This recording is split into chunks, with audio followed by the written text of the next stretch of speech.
want to give, because we had a gap of a couple of days, so just to put it in a quick perspective, just let me see about this particular thing. What is happening about the okay,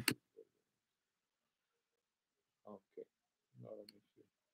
So we were dealing with this chapter 13th, in which Bhagavan is talking about this whole kshetra and kshetragya. That means the field and the consciousness which sort of permeates this field. This Jada Varga, this whole samsara is called the kshetra.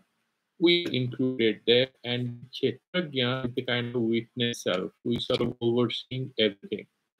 That is how we sort of understood this, and there was a long debate, and we have dealt with it. That whatever is known cannot be the knower. The knower is different from the known. So whether it's your body, it's your mind, it's your habits, or everything that is known by you as an external object of knowledge, so you are different from all that. And then there could be a doubt whether it's many or it's one, and the answer is that it cannot be many, it's just one. Then how can you explain that this whole world, we have so many people, and you're saying that there is just one conscious self? Because that is what Advaita is all about, and that has been explained, that we are not talking about multiple consciousnesses. We are talking about one universal consciousness called the Brahman. And then this particular Brahman, which is infinite, that appears in all these bodies as separate individual selves. And that is what Bhagavan is going to explain later on.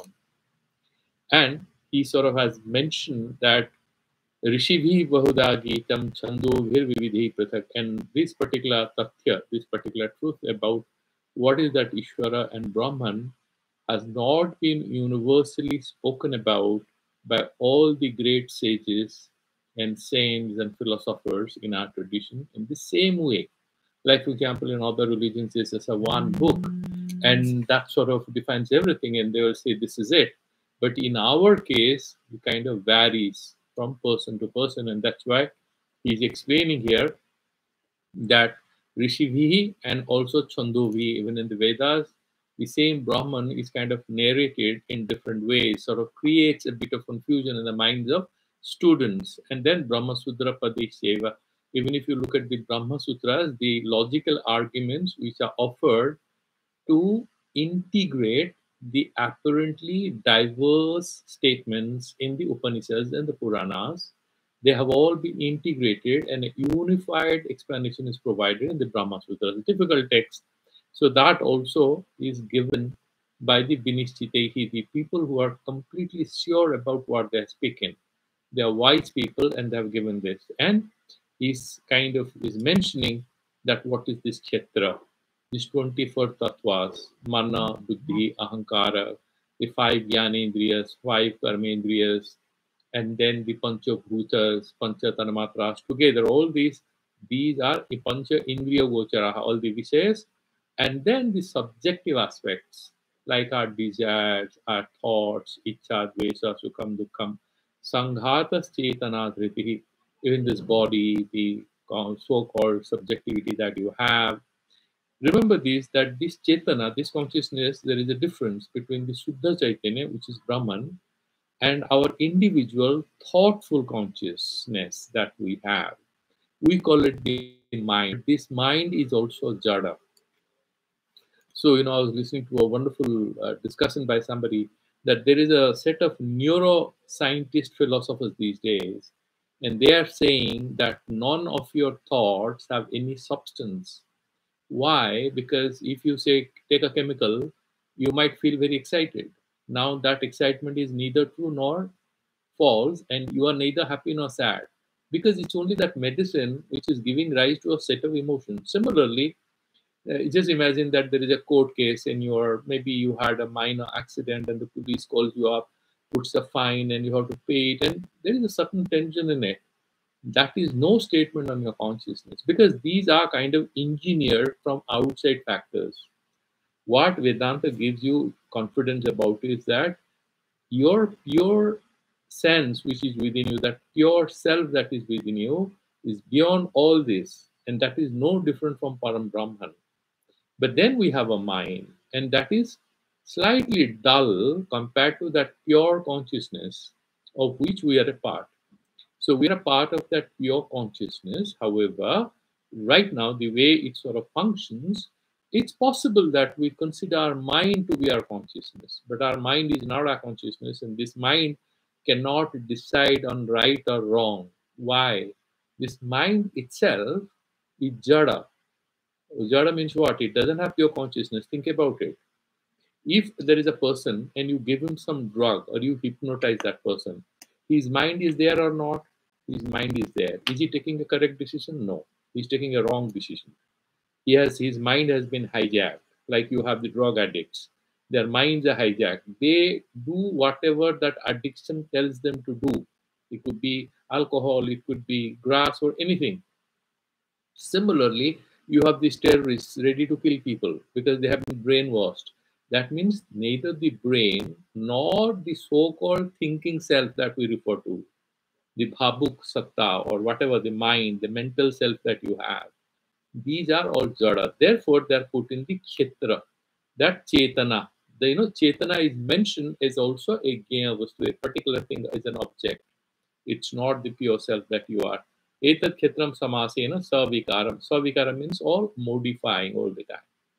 These none of these are for certain in one particular way. You may be feeling very happy, and after 5 minutes, you may feel very sad if you get a bad news. So you are the pure self, different from these responses to good and bad news that you experience. That's what he mentioned. And then he sort of is mentioning Indriyartheshu Vairagyam Anhankara Evacha. He sort of mentions, now he will tell about the Atma that we will deal with today. I'm just trying to go a little because we have a new student who's joining. And then he's saying that we have these good qualities that is required, like amanitva, egotism or search for a lot of praise, adambhitva, boastfulness, ahimsa, non-violence, kyanti, a bit of tolerance, and then arjavam, straightforwardness, acharya upasanam, respect for elders and teachers, saucham, being clean and pure, stairyam, having stability of mind, atma vinigraha. The mind is running away in a wrong direction, bring it back to track. That is atma vinigraha. Indriyartheshu vairagyam, and then we draw the mind from all attractions that are tempting your senses, anahankaram, and try to put your ego to rest. Evacha janma mrityu jara vyadhi dukkha doshanudarshanam. Find fault in a lot of these things like birth. Don't be super. I mean, this birth is the cause of a lot of pain. The baby sort of moves through a painful experience to achieve this life, and then mrityu and old age and whatever that life is associated with. There is nothing called pure happiness. That is what the Shastras all the time say. Whatever we call happiness has the seeds of dukkha in it. There will be some dukkha. That is the opportunity cost. Whether you get a job, a lot of people want to get a job, but once you get a job, what happens? You have to go to office every day in the morning, and the tension starts after a few weeks. Everybody's happy, they welcome you, but then you become an old person, and then you have questions and queries, and why are you late? Why didn't you do that? All the process starts. Then you have agony and competition with others. So there is nothing called happiness as such in life other than the happiness you experience when you turn inwards. Therefore, he mentioned the other qualities, asaktiri anavishwangaha. You should not identify with your friends.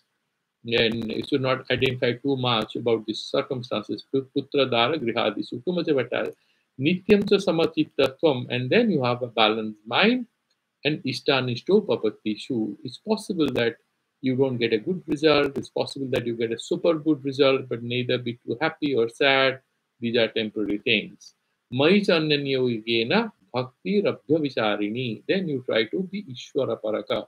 Orient yourself towards that universal self, that total Parameshwara. And why so? Because it's very important. Because when you turn yourself to that particular pure thing, what do? You get certainty, you get aspect, you get certain reassurance, you get an inner confidence and encouragement to move on your own path. And that is what is saying Vivikta Desa Sevikam. You need to have a bit of distance. Being in a crowd, whether it's a friend circle, it's a clubhouse, or it's a classroom, or wherever you're going, when you are all the time attached with other people, you don't have time for yourself. You have to love yourself, give attention to yourself. And that's what you need to be a little distance. You have to maintain that a little distance. And Aratir Jana Sansadi, you have to have loss of interest, not romance with other people, but you have to sort of maintain certain purity of mind and turn to yourself, and that is very important. And then we are going to the verse number 11. We had done the basic meaning. We will now try to analyze the commentary region. Adhyatma Jnana Nitvatvam. Now he's beginning to talk about what is that Atma Jnana. So he mentions Adhyatma Jnana Nityatvam Tattva Jnanartha Darshanam. So first what you do is, what is that Adhyatma Jnana? Having that power of discrimination and analysis to differentiate between what is you, your inner self, and what are the different disguises you are wearing. You are wearing disguise as a wife, as a son, as a brother, as an officer, as a marketing manager. These are the guises you're wearing. These are different kind of cloaks. You know, like you have a circus party, somebody dresses up and comes as a king, as a queen. They do different kinds of roles. These are role plays. What is freedom from role play? When you turn to yourself, that jnana, that awareness, that ability to do that analysis, when you try to hold on to it and you practice it without any interruption, nityatvam, tattva jnana artha darshanam, and then you try to observe and point your attention towards what is that tattva jnana, what is tattva jnana and artha, what is the benefit of knowing who are you, you're going to get enlightened, you're going to get liberation.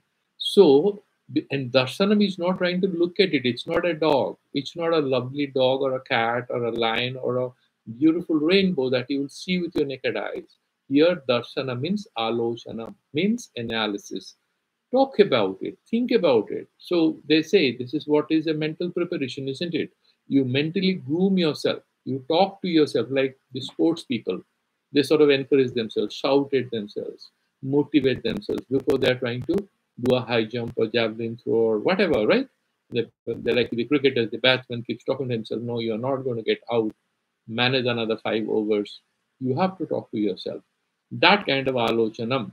And then what etad jnanam iti proktam ajnanam yad atah anyatha. And this is what, when you know about that Atma, that is the most knowable thing. Now I will tell you that this knowability is not the way you know a pen or a pencil or a computer or a human being. When you know an object which is outside of you, it's an object of knowledge, right? That is an object. But what is Atma? What is self? Is it outside of you? No, it's not outside of you. So you are trying to know about yourself and it's not different from you. The question is, how do you know it? Can you see the way you're looking at the computer screen or your phone? That's not possible. How can the consciousness know itself? Can it know as a Vishaya, as a subject matter of which knowing? That's not possible. So it's all about being self-aware. It's a complicated thing in Vedanta, and that's what we are going to discuss today in saying this is the most knowable thing. We had mentioned that in chapter 9, if you remember, that I'm going to tell you the top secret, and the top secret is the secret about yourself. The rest of it is a joke. You can afford to ignore it, but you cannot ignore yourself. You cannot ignore your pure existence.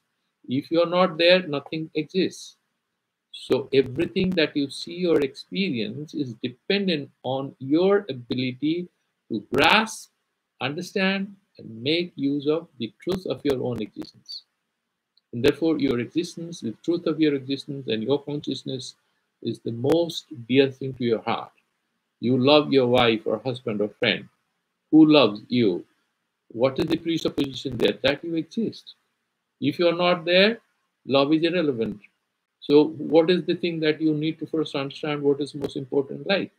It's not your ego. No, because he advised that you have to drop your ego. Then what self is talking about? The Shastra is not talking about the ego self. It's not talking about the, our self is attitude. He's not talking about I am X, Y, Z. No, he's not talking about that. He's talking about that reality which binds all of us together, holds all of us together, that infinite truth called Satchidananda Swarupa, the pure infinite self, which is the Brahman. You can call it God, but actually it's beyond God, because God has certain qualities like compassion and kindness. This self is beyond all names and forms and all qualities. And that is that Atma, or the self.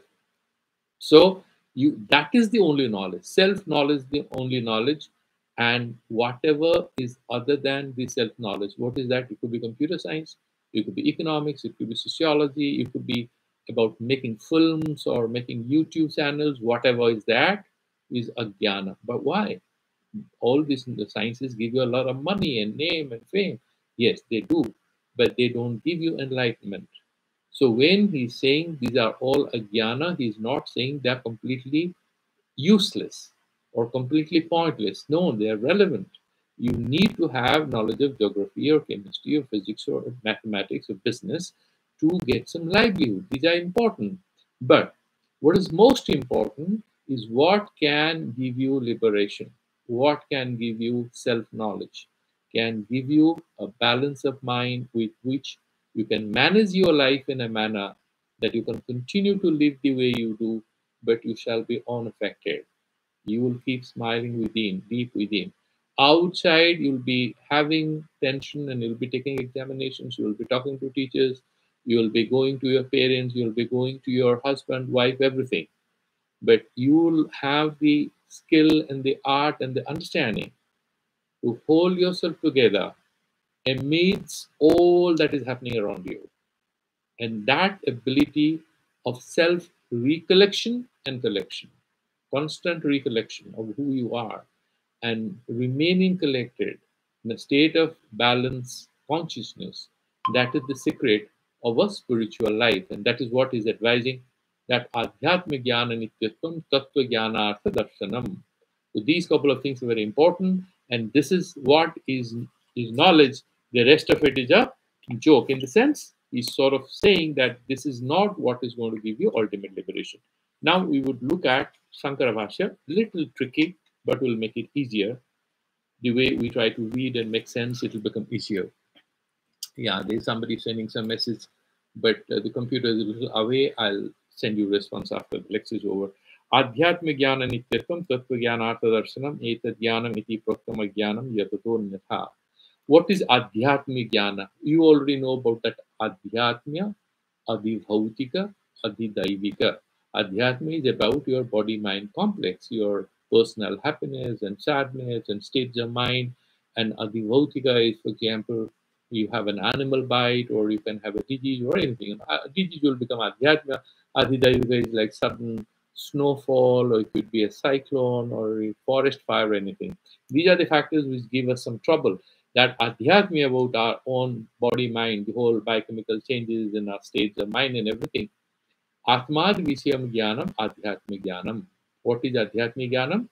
Knowing what is Atma, what is Indriya, that you know, these are my senses. You feel like having sweets or ice cream, and doctor has said, no, you can't have ice cream because you have a cold. I was saying, okay, I'll not have. But your mind desperately seeking an ice cream. But your mind says, no, you're not going to have an ice cream because the doctor has said no.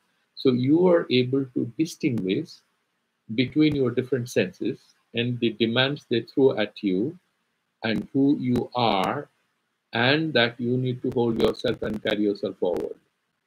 This particular kind of thing, he's saying this is adhyatma, atmadi vishayam, atma and adi. Adi would be all other things which is kind of surrounding you, your senses, your surroundings, and everything.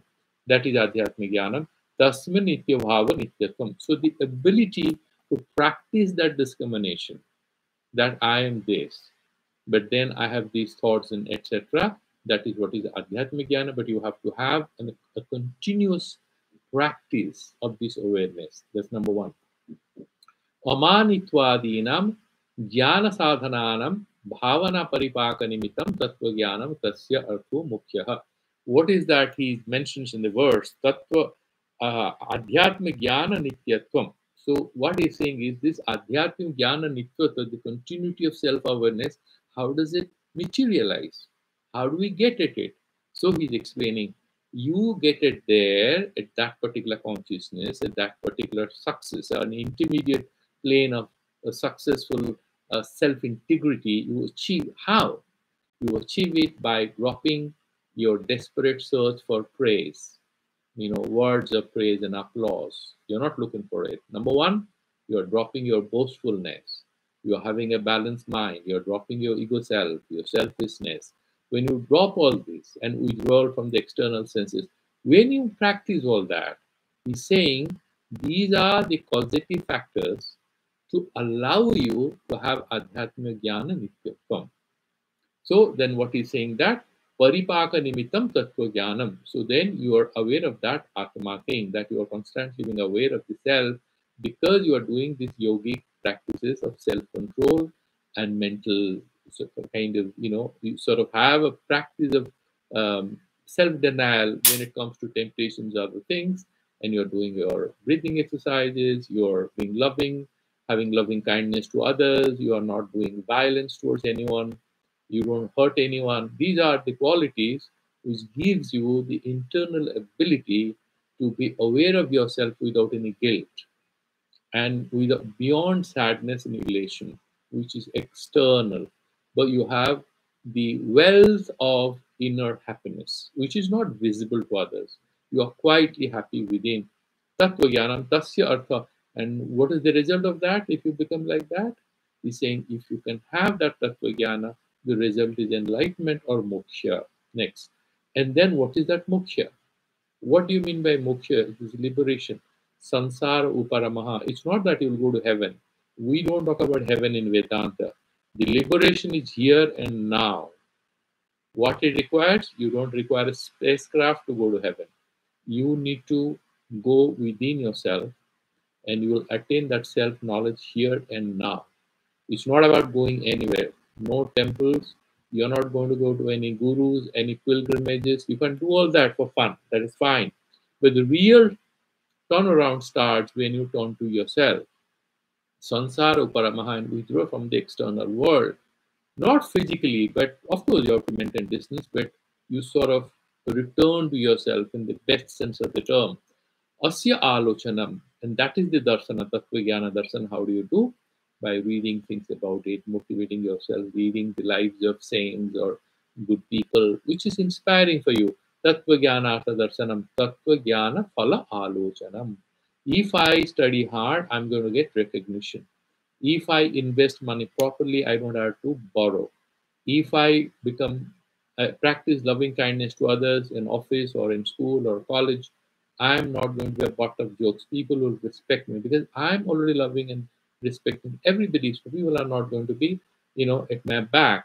They will most likely there'll be some dirty people. I mean, that's the habit. You forgive them. But then you would have these are the results of leading a peaceful good life. Tat sadhana anusthane prabriti sad. If I think about these things and read about satsang, meet good people, he earlier said, if you cannot avoid friends, not a problem. Find good people to be friends with.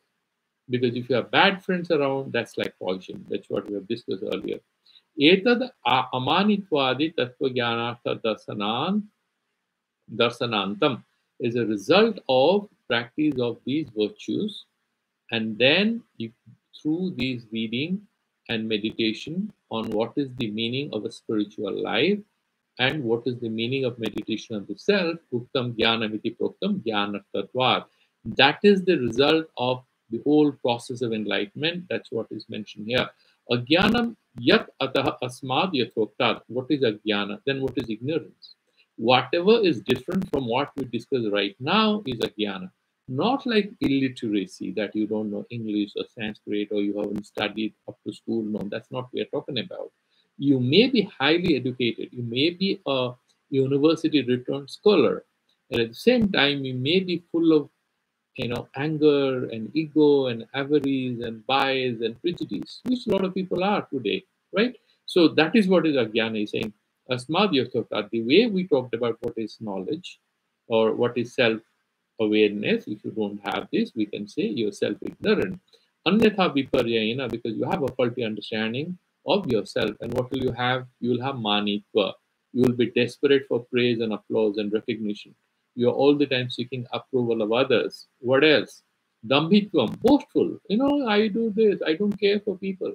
You don't know me. Let's have a day and I'll explain to you who am I. All these things will come out. Hingsa, and the mindless consumption of a lot of food which is violent and then hurting others. A lot of people get pleasure by hurting others, by using sharp words. Akshanti, intolerance, and anarjavam, being a little complicated, inability to talk straight, and all the time being over diplomatic and sophisticated and trying to manipulate others, which is a very terrible thing. It's very unethical to manipulate people. Ityadi ajnanam vigyam pariharanaya sansara prabriti karanatvad.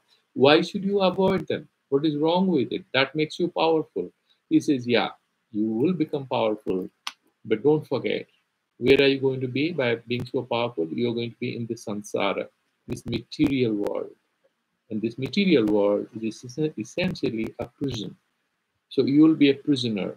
You will be the most talked about prisoner in the largest jail in the universe called Sansara, this world. That is how he's mentioning. Therefore, he's saying that you try to sort of meditate. That is the jnana he mentioned. And if you look at Madhusudana, there is nothing additional except maybe is there? Yeah. So there is just one sentence which is slightly different from Sankaracharya. It says, Viveka Nishtahi Vakyartha Jnana Samartha Bhavati. Only the people who constantly use that Viveka is analysis and vivechana, differentiating good from bad, right from wrong. This is an essential habit that we need to cultivate. Otherwise, we're going to be swayed away by our mind, which by nature is emotional and hence unreliable. Why? Not because emotions are our enemies, but emotions are not having that thoughtfulness, that ability to decide what is in our long term interest. It's like there's a teenage boy, it's quite possible that he meets a girl and he thinks she's going to make him very happy and runs after her, and then after 6 months realizes that she already had a friend. He thought he found out he was a fool. Why? Not because it's a bad thing to like or dislike anyone, but that time he was supposed to finish his coursework, or that time he was supposed to do his office work or do a project. So he sort of, these emotions, that you need that emotional maturity, because emotions are like children. If you follow them, they'll make you dance. They'll become rebellious children. They'll destroy you. So you are like the parent, your emotions are like the children, and you have to train them, guide them, make them behave so that, like, you don't like your child to cry when you're going to a party. You do not want your emotions to misbehave with you when you are passing through difficult phases of your life. And this is one critical thing that this particular philosophy sort of teaches us, that we have to have that viveka nishtha. We have to have that constant practice of vivechana, discrimination, separating the right from the wrong, good from the bad, and then that becomes a normal thing. It's like, it's good to be virtuous or good to be moral. Are we free? I'm a prisoner of these moral judgments. You might think like this. No, when you are able to all the time have good judgment, it requires a lot of discipline, but it liberates you from a hell lot of uncomfortable eventualities in life and circumstances in life. That gives you a lot of freedom. Just imagine a guy who practices a lot becomes the champion in a competition, isn't it? So you celebrate his victory, but you don't know what has gone into it. What has gone into it? A lot of hard work, isn't it? That's what freedom demands from us. That we sort of try to train ourselves, and that is not loss of freedom. That is the practice we need to enjoy freedom, whether it is study or is sports or is marriage or relationship, anything. But that discipline, that commitment, that practice is what in fact gives us freedom in the end. And this freedom, so the mode of what you call free also keeps changing from time to time. Okay, so that is broadly the rest of it we have done. And let's go to the next verse. And the next verse is apparently easy to start with, but there is a bit of philosophical discussion. And today we will be focusing only on the Sankara Bhashya for this, because a Madhusudana is not much, but then that's only a digression. So look at Geyam yat tatra vachyami yajñātvā mritamasnute anadimat param brahma na satta na sadhuchyate. It's a very complicated thing he's saying. I'll tell you what is most knowable, that Geya thing. That Geya Kshetra, no, he's now talking about the Atma. So if he's going to advise you about the self, it's a little contradiction. Try to mark the contradiction. First, I'm saying you cannot know the self the way you know the hand. The hand is outside of this consciousness which is dealing with this hand. The consciousness knowing about itself, the consciousness cannot be an object of knowledge. Outside of it, that is one complication. The other one, he himself said, the one who knows is Kshetragyan, the boss of this universe. That is pure consciousness. Rest of it is known. They are objects of knowledge. Whatever is objects of knowledge is not permanent. Only the consciousness which is seeing everything is permanent. The witness is permanent. It's like you have a film. There are characters playing different roles. What is permanent there? The screen on which is being projected.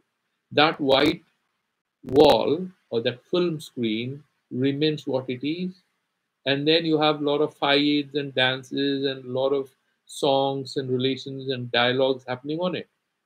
They vanish. What remains? That film screen. So that way, the pure consciousness is what we are referring to as the Jnatri, Kshetragya, the knower. Here he's saying, I'm going to talk about that knower.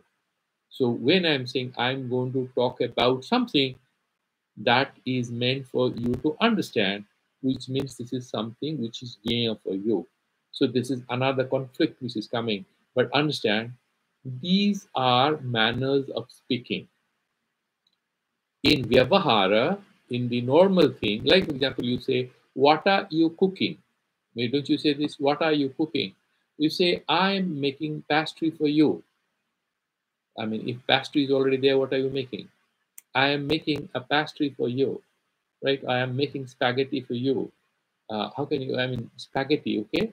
So you're saying, I'm making spaghetti. No, you must be doing something with certain other materials, and then spaghetti is the outcome. But we say, we are making it, right? It's like what already is the outcome, we are trying to make it as if it's something that we're working with.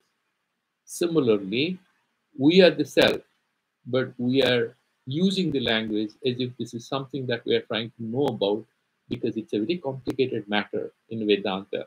It's very complicated, and therefore, to deal with it, the teacher sort of talks about it and then says, drop it all. It's not relevant. Meditate on it. But you cannot meditate without knowing about all this. So you know about all this, and then these things become irrelevant after you have understood. But we are now discussing about it. That is why he's saying, Yam yattad pravakyami. What you should know about, I'm going to talk about. Okay? That is the most knowable thing, worthy of knowing. I'm going to tell you, what is that? Yat jnatva, knowing which, amritatam asnute, you shall be immortal. You will get immortality. In what sense? Because if you think you are a body, you are a man, you are a woman, this body is going to fall because corona or past corona, man, woman, going old, and then sickness and death. So there is fear of death. But I'll tell you that truth, which will free you from the fear of death and old age and sickness and illness. What is it going to give you? It's going to give you that knowledge about the self. And that knowledge of the self is the Jnana thing that he's referring to. And then he's saying, do you know what is that Jnana thing? What is that Atma I'm going to talk about? He says, Anadimat Param Brahma.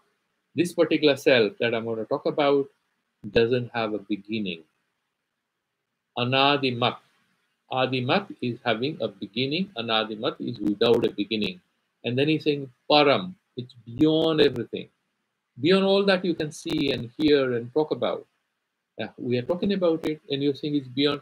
Yeah, we are talking about it so that we are able to meditate on what is beyond our meditation. It's beyond words, and that is the wordplay in Vedanta. We discuss about it to transcend it and go beyond it. Okay, Param Brahma, na sat, na asad uchyate. It's very contradictory, isn't it? It's like a teacher takes you to the classroom and says, I'm going to tell you about zero. Okay, you're super excited. What is zero about? He said the zero is neither a number nor a not number. What is this? Zero is neither a number. Is it a number? Is it an actual number? No, 1 to infinity, or then irrational. So -1 to minus infinity. Where is zero? Is it a number? He says, no, I'm going to tell you a number, then we talk about zero. Then he says, no, is there something called -0 plus zero? No. And then he says it's a symbol. Then he says, no, it's beyond all numbers. Then you feel more and more confused. Okay. In fact, there is a beautiful book called History of Zero. It's a very interesting book. And on history of mathematics, if you pick up, they'll tell you about so many stories. By the way, India is such a confused country. It gave the most confusing symbol called zero, the decimal system. So, Gyam yat pravachyami yat yatvam asnate anamat param brahma na sat na asat uchyate. It is neither sat, it is there. Why it's not sat? Because you cannot show it to me. It is not like a pen or a pencil that you can show the Brahman of the self to me. Therefore, it is not sat. Is it asat? Is it absence? Is it nothing? Why are we talking about it? He's saying, no, asat. You cannot say it doesn't exist. Then he says, oh my God, you are really confusing me. He says, yeah, that's all about it. Because you cannot describe the self that the self exists, that there is a self or that there is no self. When can you do that? When you say, here is a pencil, or we say, this is a pen, and I say, here is no pencil. This is a pen, so I say, this is not a pencil, or this is not a pen. This is a pen, this is a pencil. That's how we talk about it. So whenever you have this asti nasti, is there or is not there, you're referring to something which you can apprehend, know about, take note of through your senses, either through eyes or through words or through the ears, through the smell or the touch or anything.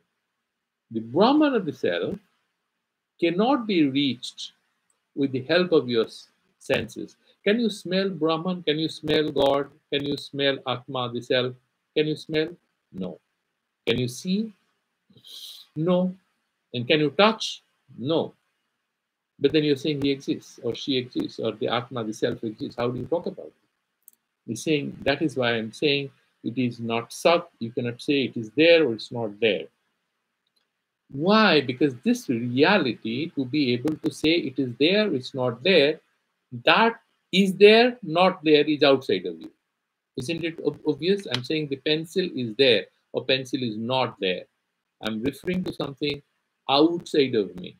That's obvious. When I say about myself, it's not outside of me. So I cannot say it is there or not there because these are sentences I apply to objects outside me. And therefore, the self is not outside, it's inside. And it is pervading, it's kind of permeating all of us, the whole universe. It's holding the whole universe. And therefore, because there is nothing outside of the self, because it's infinite, it's omnipresent, omniscient, omnipotent, which means we are not outside that. We cannot know it because we are not outside it. So that's what he's explaining. So therefore, this Atma Tattva is a little complicated, and my boy, Krishna is telling Arjuna, but don't you worry, you have a good friend and a teacher, and he'll make things easy for you. And then Sankaracharya is a very compassionate commentator on it, and we are going to sort of read through what he has explained here. Gyam Gyantavya. What is Gyaya? Gyantavya, something worth knowing. Yat tat pravakhyami. So I'll tell you, pravakhyami is what? Prakarshanena yathavat vakhyami. I'll speak as it is and in an excellent manner without reducing in any manner its meaning. I'm not going to compromise in details. That's what he's saying. King phalam tad iti prarochena shrotuhu abhimukhikaranaye aha yat gyam gyatva amritam amritatum asnate na punah niyate ityartha. Why Bhagavan is saying you're going to get immortality? But that's what all parents do. The mother wakes up the child early morning. Beta, get up. Son, get up. Daughter, get up. Why? You have to go to school. Why? No, because today you have examination. You imagine you had promised me that you're going to get highest grade, and if you do well, then people are going to praise you. That's how the mother talks to the child. Similarly, Bhagavan is kind of trying to motivate the student, which is Arjuna, who is Arjuna, all of us. So he's motivating us by saying that I'm going to tell you about the self. And what is the motivation? If you know, you are free from all agonies that you are passing through. Okay? Anadimat adi asya asti iti adimat. What is anadimat? It's a little complicated. How can I say that something which has no beginning? It looks like a complication, isn't it? Which doesn't have a beginning is fine, but which has a beginninglessness. It's speaking, it's kind of narrated in that way. So he's trying to explain that, breaking that up. The Sanskrit grammar is a little tricky. Anadimat adi asya asti iti adimat. So anything which has a beginning is adi, sadi. It has a beginning. No adimat iti anadimat, but something which has no beginning, because God is the origin of everything, which means what? He is prior to all of us. There can be nothing prior to what is the primary prior thing. Therefore, it has no beginning. God doesn't have a beginning. So never ask the question, who is the creator of the creator? It's a superfluous question, because creator is anadi, is beginningless. Therefore, he cannot have a creator. It's simple. And therefore, anadimat adi asya asti iti adimat na adimatit anadimat. King Tat, what is that? Param nigatisayam brahma gyam iti prakritam. So what he's trying to explain is, it is the thing, the reality beyond all realities, and it has no beginning. And that is a manner of speaking to sort of present how mystical, how mysterious is this reality called the self. अथ केचित् अनादि मत्परम इति पदम छिन्दन्ति बहुब्रीहिणा उक्ते अर्थे मतु anarthakyam anistam syaditi. This is a grammatical issue. Will not interest all of you. We have different kinds of ways in which you do etymological analysis in philology. So he's basically saying we have something called samasa, and he's saying that why do you do this? This is a longer set of rules you're going to make use of to break it like this. He's saying anadi matparam can break like this. I am God without a beginning, and matparam. Matparam means that Brahman is beyond me. And what is that? Because Lord Bhagavan, the universal God, is speaking through a human face, which is Lord Krishna, who had taken incarnation. And then incarnation cannot be anadi. It has a beginning. It was born. It's going to go, isn't it? And therefore, he's saying mat param. That means this param Brahman is beyond me. That is one interpretation some people have given, which is refuted, saying that Bhagavan, it's like the Bhagavan has already clarified that this incarnation is physical for the ignorant people.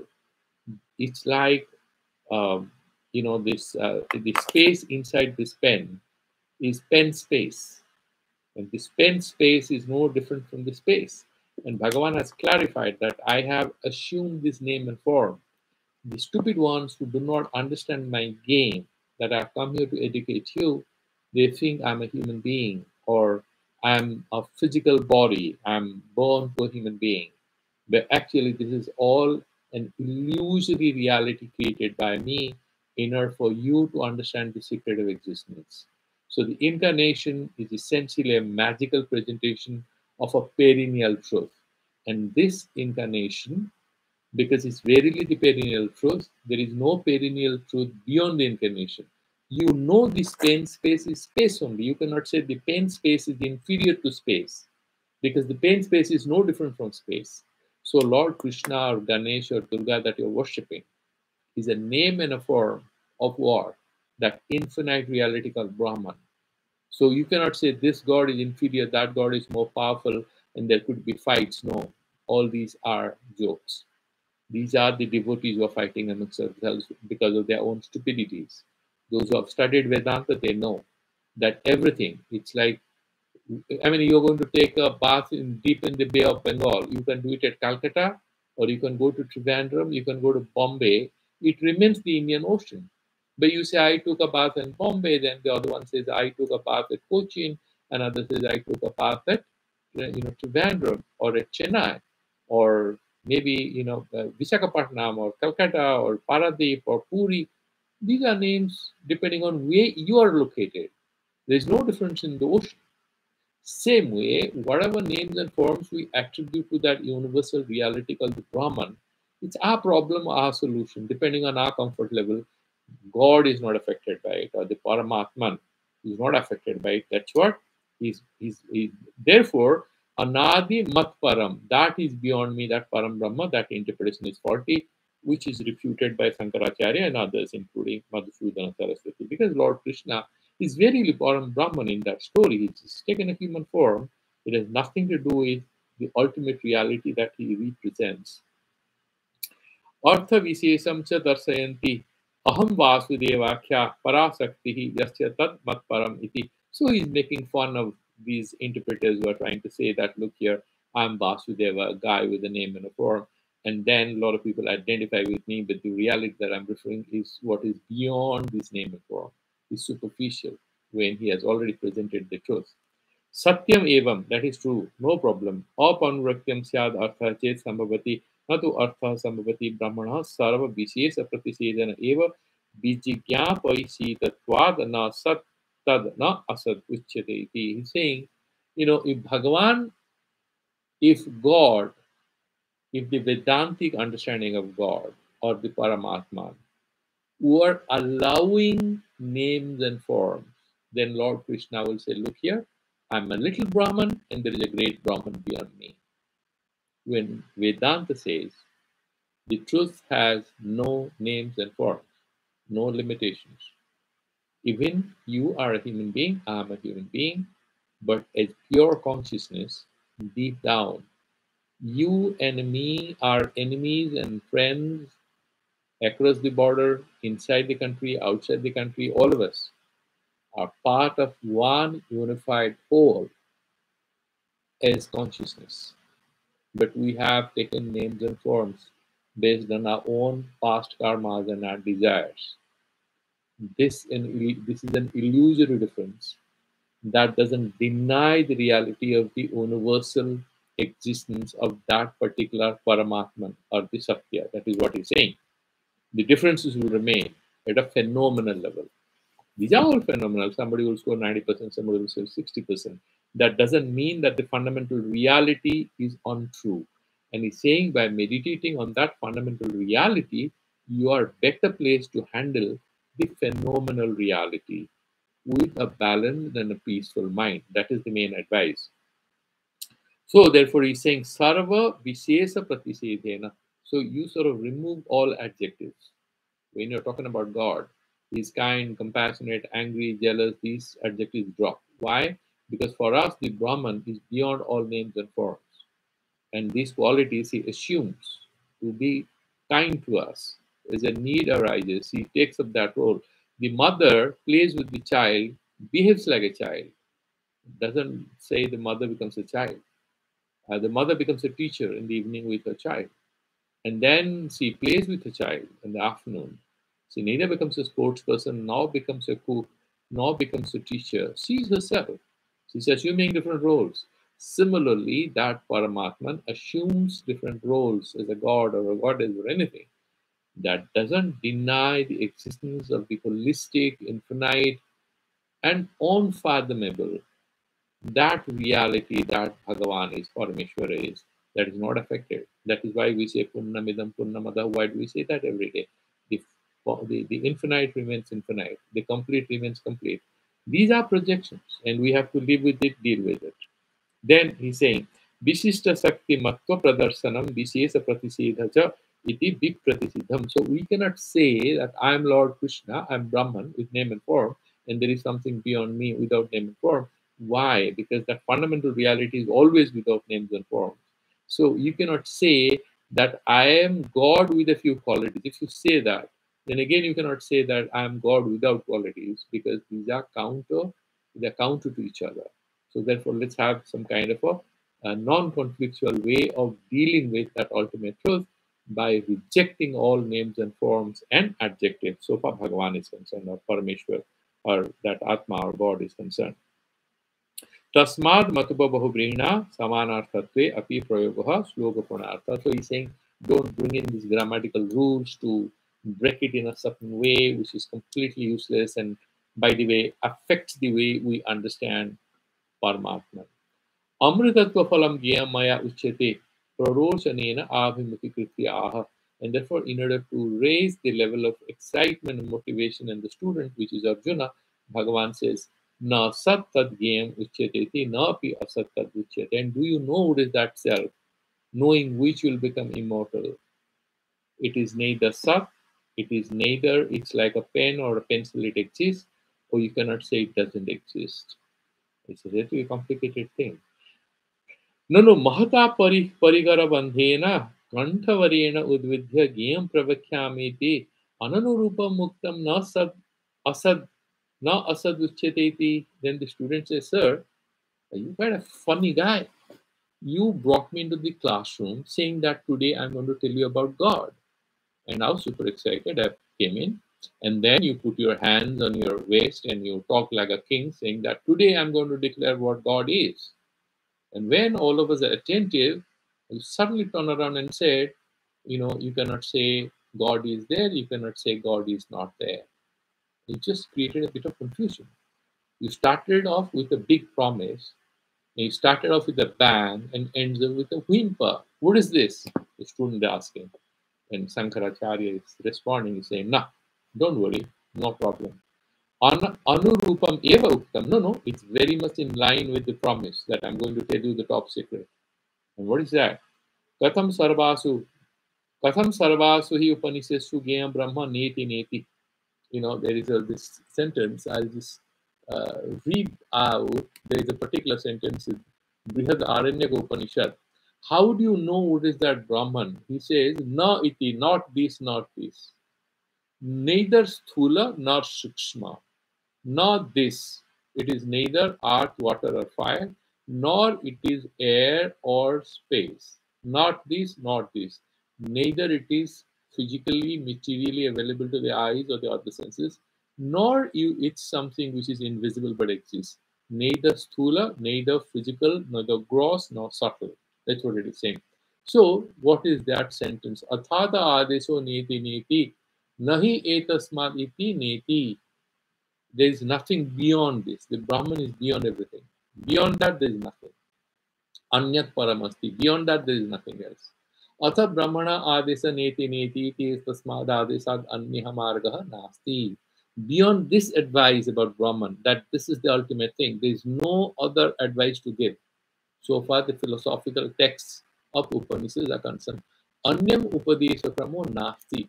There are no other ways to sort of deal with or understand. That is what he sort of mentions there.